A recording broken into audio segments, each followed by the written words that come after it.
kabar reshuffle hari ini di mana Menko Polhukam terbaru Jamari Janiago ini pernah memecat Presiden Prabowo Subianto dan kini justru menjadi anak buah dari Prabowo.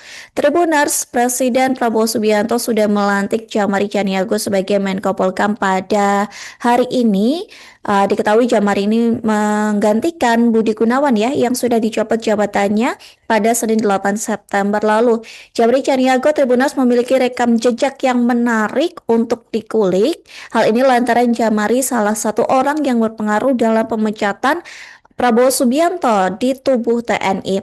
Nah, diketahui Tribuners, Jamari Janiago ini pernah berperan sebagai anggota Dewan Kehormatan Perwira atau DKP yang memutuskan pemecatan Prabowo Subianto dari militer pada tahun 1998 silam. Perlu diketahui Tribuners, DKP sendiri ini merupakan lembaga internal dari militer yang mengadili dan memutuskan kasus etik serta disiplin perwira dari militer.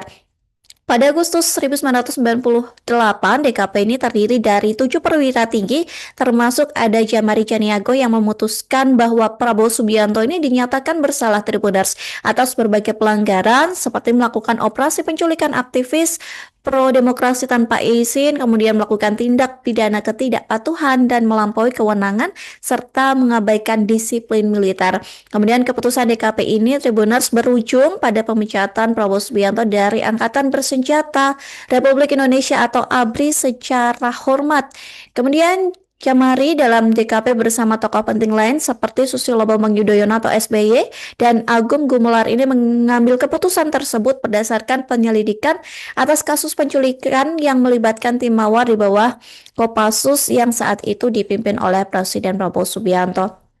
Kemudian Tribuners, Purnawirawan Jamari ini juga merupakan lulusan Akademi Angkatan Bersenjata Republik Indonesia atau AGABRI tahun 1971 yang merupakan pria kelahiran Padang, Sumatera Barat pada 8 April 1949.